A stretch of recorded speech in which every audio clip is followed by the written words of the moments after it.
Bulletin का बाकायदा आगाज करेंगे। पीसीबी ने 25 खिलाड़ियों के सेंट्रल कॉन्ट्रैक्ट का ऐलान कर दिया है। बाबर आजम और मोहम्मद रिजवान ए कैटेगरी में शामिल हैं, जबकि शाहीन अफरीदी और नसीम शाह बी कैटेगरी में शामिल कर लिए गए हैं। शान मसूद की बी कैटेगरी कप्तानी से मशरूत है।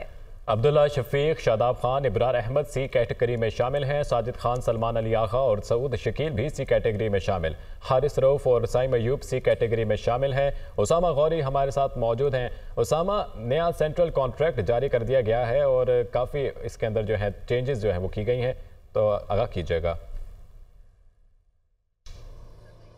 देखिए, पाकिस्तान क्रिकेट बोर्ड ने आज नए सेंट्रल कॉन्ट्रैक्ट्स का ऐलान किया है और इसमें बड़े बड़े नाम जो है वो उड़ा के रख दिए हैं। बाबर आजम और मोहम्मद रिजवान को तो ए कैटेगरी में बरकरार रखा गया है, लेकिन शाहीन शाह अफरीदी ए से बी कैटेगरी में आ गई, उनकी तनजली की गई है। बी कैटेगरी में उनके साथ नसीम शाह और शान मसूद शामिल है, जबकि शान मसूद की जो कैटेगरी है वो उनकी कैप्टनसी के साथ मशरूत की गई है। और इसी तरह अगर सी कैटेगरी की बात की जाए तो उसमें सलमान अली आगा, शादाब खान, अब्रार अहमद, साजिद खान, हारिस रऊफ, साइम अयूब और दीगर कैरेक्टर शामिल हैं। और इसी कैटेगरी में नुमान अली भी शामिल है, लेकिन उनकी जो कैटेगरी है वो उनकी फिटनेस के साथ मशरूत की गई है। 5 जो पहले कैरेक्टर थे जिनको पाकिस्तान क्रिकेट बोर्ड पहले सेंट्रल कॉन्ट्रैक्ट देता था, लेकिन इस बार उन्हें जगह नहीं दी गई। उनमें साबिक कप्तान सरफराज अहमद शामिल हैं, फ़खर जमान शामिल हैं, इफ्तिखार अहमद, मोहम्मद नवाज और इमाद वसीम की सेंट्रल कॉन्ट्रैक्ट से छुट्टी की गई है। जबकि 5 इमर्जिंग कैरेक्टर जो डोमेस्टिक क्रिकेट में मुसलसल फॉर्म करते हुए नजर आ रहे हैं, मुसलसल इनफॉर्म नजर आ रहे हैं, उनको नई जगह दी गई है। पीसीबी ने पहली मरतबा उनको इसमें जगह दी गई है, जिनमें खुरम शहजाद शामिल हैं, मोहम्मद अब्बास अफरीदी शामिल हैं, कामरान गुलाम शामिल हैं और इसी तरह दीगर क्रिकेटर्स उनमें शामिल हैं। पाकिस्तान क्रिकेट बोर्ड ने जो नए सेंट्रल कॉन्ट्रैक्ट बनाए हैं उनमें डी कैटेगरी में जिन क्रिकेटर्स को जगह दी गई है उनमें आमिर जमाल शामिल हैं, मोहम्मद अली शामिल हैं, हसीबुल्ला खान शामिल हैं, मोहम्मद इरफान खान नियाजी शामिल हैं और दीगर क्रिकेटर शामिल हैं। इसी तरह ये सेंट्रल कॉन्ट्रैक्ट जो है वो 1 साल के लिए दी गई हैं, लेकिन इनका इतलाक जो है वो 1 जुलाई 2024 से होगा।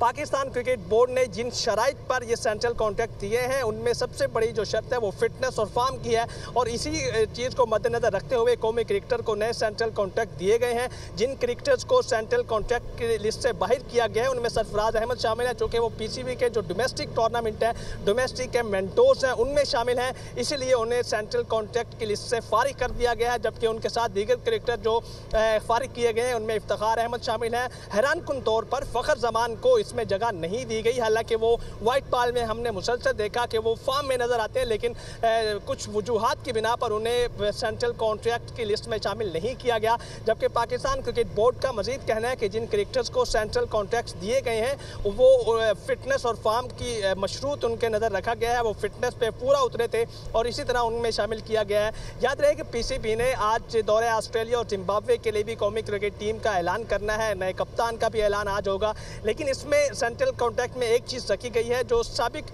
जो टेस्ट क्रिकेट टीम के हमारे मौजूदा कप्तान हैं शान मसूद, उनको बी कैटेगरी में शामिल किया गया। लेकिन बहुत शुक्रिया, आप तफसीलन हमें आगाह कर रहे थे। और वज़ीर ख़जाना मोहम्मद औरंगज़ेब कहते हैं कि मईशत की बेहतरी के लिए मज़ीद मुश्किल फ़ैसले करना होंगे। नॉन फाइलर्स के हवाले से कानून साजी चाहते हैं। नॉन फाइलर गाड़ियाँ और जायदादें नहीं खरीद सकेगा। पाकिस्तान में महंगाई की शरह और पॉलिसी रेट में कमी आई है। उम्मीद है ये IMF के साथ आखिरी प्रोग्राम होगा। वज़ीर ख़जाना मोहम्मद औरंगज़ेब की वाशिंगटन में एशियन इंफ्रास्ट्रक्चर इन्वेस्टमेंट बैंक के सदर से मुलाकात भी हुई। 2022 के सैलाब की तबाहकारियों से निमटने के लिए बैंक के इमदाद को सराहा। पाकिस्तान में AIIB के मंसूबों के पोर्टफोलियो के पेशरफ्त पर इत्मीनान का इजहार किया। वज़ीर ख़जाना ने N5 की तामीर नो के मंसूबे में AIIB को सरमायाकारी की दावत दी। वज़ीर ख़जाना ने आला पेशा वराना फ़नून और महारतों के हामिल पाकिस्तानी निजात अमरीकी माहिरीन से तबादला ख्याल किया। मोहम्मद औरंगज़ेब ने शुरका को बताया पाकिस्तान फ्री लॉन्सिंग के लिहाज से 5 बड़े ममालिक में शामिल है। मुल्क की बढ़ती हुई बरामदात में IT सेक्टर के किरदार को उजागर किया। डिजिटल माहौलियाती निज़ाम को मौसर और फ़आल बनाने के लिए इक़दामात की तफसीलात से आगाह किया। स्मोक के बायस लाहौर में आलूदगी की शरह में इजाफा। स्मोक की औसत शरह 500 से भी तजावुज़ कर गई। आलूदगी के एतबार से लाहौर दुनिया में पहले नंबर पर बरकरार है। इस बारे में मजीद जानेंगे अपनी नुमाइंदा सामिया सईद से। सामिया, आगाह कीजिएगा। जी बिल्कुल, भारत में स्मोक ज़्यादा हवाएं चलने के बायस आज लाहौर में भी एयर क्वालिटी इंडेक्स ज़्यादा रिकॉर्ड किया जा रहा है। आलूदगी के एतबार से लाहौर दुनिया में पहले नंबर पर बरकरार है, जबकि शहर में स्मोक की औसत शरह 500 से भी तजावज़ कर गई है। सुबह सवेरे से ही शहर लाहौर के बास इलाके तो ऐसे हैं जहाँ पर एयर क्वालिटी इंडेक्स जो है वो 900 से भी तजावज़ करता हुआ दिखाई दिया, जो कि तमाम तर शहरियों के लिए जो है वो नुकसान का बायस है। अलबत्ता महकमा मौसमियात और महकमा माहौलियात की जानिब से यही कहा जा रहा है कि शहरी जो है वो एहतियाती तदाबीर पर अमल करें, अपनी मदद आपके तहत मास्क का इस्तेमाल लाजमी करें। जिला इंतजामिया और महकमा मौसमियात जो है वो मिलकर शहर लाहौर में जो है वो तमाम तरह से इकदाम उठा रही है, जिससे जो है वो आलूदगी को कम किया जा सके। यहाँ तक कि जो है ये भी बताया जा रहा है कि नवंबर में जो है वो मसनूई बारिश करवाई जाएगी ताकि आलूदगी की शरह में किसी हद तक जो है वो कमी की जा सके। जी, अगला अमरीकी सदर कौन होगा? हर एक की जुबान पर एक ही सवाल। अमरीकी सदाती इलेक्शन मुहिम अमरीकी नजात पाकिस्तानियों ने इंतखाबी मुहिम का बाकायदा आगाज कर दिया। कैलिफोर्निया के मारूफ बिजनेसमैन अरशद मुफ्ती ने पाकिस्तानी कम्युनिटी के एजाज में पुरतकल्लुफ डिनर का एहतमाम भी किया है। इस हवाले से कैलिफोर्निया में मौजूद तफसीलात बता रहे हैं हमारे नुमाइंदे मोहम्मद इशफाक। जी बिल्कुल, अमरीकी सदारती इलेक्शन के हवाले से गहमा गहमी अरूज पर है और ख़ास तौर पर अमेरिका की रियासत कैलिफोर्निया में पाकिस्तानी कम्युनिटी खासी एक्टिव दिखाई दे रही है। यहाँ पर मारूफ बिजनेसमैन अरशद साहब की जानिब से एक डिनर का अहतमाम किया गया पाकिस्तानी कम्युनिटी के एजाज़ में, ताकि वो इलेक्शन के हवाले से कुछ फ़ैसला कर सकें, कुछ गुफ्तो शनीद कर सकें। तो इस वक्त सब जो पाकिस्तानी कम्युनिटी के मेम्बर्स हैं वो हमारे साथ मौजूद हैं। सबसे पहले अरशद साहब से बात करेंगे। असल में मैंने हमारे सारे दोस्त हम एक साथ गैदर हुए हैं। मेरी तो ओपिनियन है कि ट्रंप जो है वो हमारे लिए बेहतर है और पाकिस्तान के लिए मैं ट्रंप को सपोर्ट कर रहा हूँ। देखें, मेरी ओपिनियन थोड़ी सी मुख्तलिफ है। वो ये कि अमेरिकन के पास ज़्यादा चॉइस होनी चाहिए। बरसों से सिर्फ दो पार्टीज़ हैं, डेमोक्रेट्स और रिपब्लिकन्स। तो मुसलमानों के लिए दोनों में से कोई भी आए इस the same thing, it will not make any much difference. So I will decide later on where to go. Which neither parties, because of the Palestinian issues, right? Neither of them have been trying to support the ceasefire or ask for it. So hopefully looking to support the third party.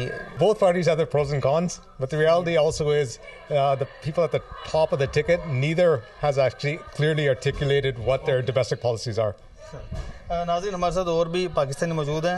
अस्सलाम वालेकुम sir. वालेकुम अस्सलाम। Sir, किस पर support कर रहे हैं election में?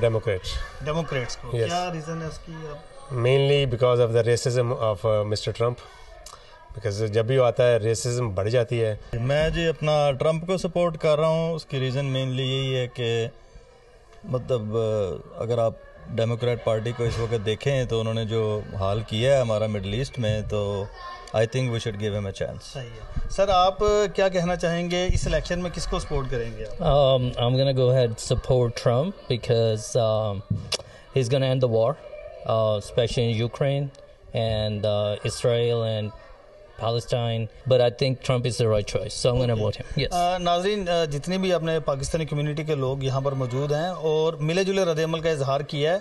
अलबत्ता इस मरतबा गो के कैलिफोर्निया को डेमोक्रेट की स्टेट कहा जाता है, यहाँ पर उन्हीं को ही हर मरतबा कामयाबी मिलती है, लेकिन इस मरतबा ट्रंप के हामियों की तादाद में भी आए रोज़ इजाफा हो रहा है। जी, अमेरिका में 5 नवंबर को होने वाले सदारती इंतखाबात की गहमा गहमी अब अपने अरूज पर पहुंच चुकी है। सदारती उम्मीदवारों की मईशत की बहाली, माहौलियाती तब्दीली से निपटने, समाजी इंसाफ, कम टैक्स और बॉर्डर सिक्योरिटी को मजबूत बनाने पर मरकूज हैं। मगर अमरीकी अवाम किन मसाइल से दोचार है, आइए देखते हैं इस रिपोर्ट में।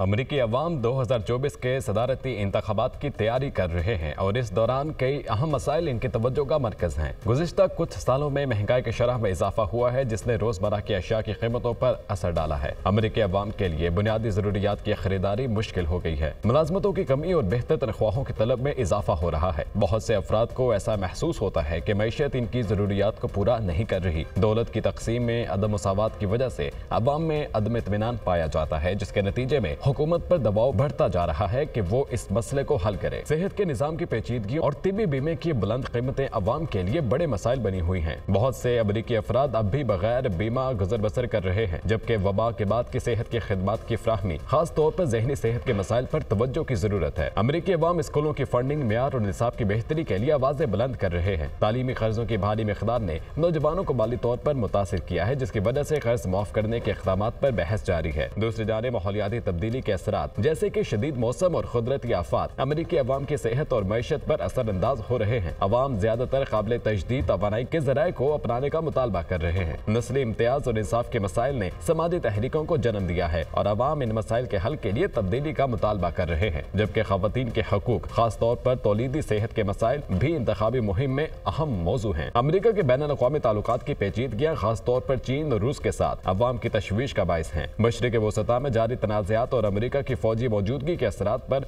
अवाम की आरा मुख्तलिफ हैं।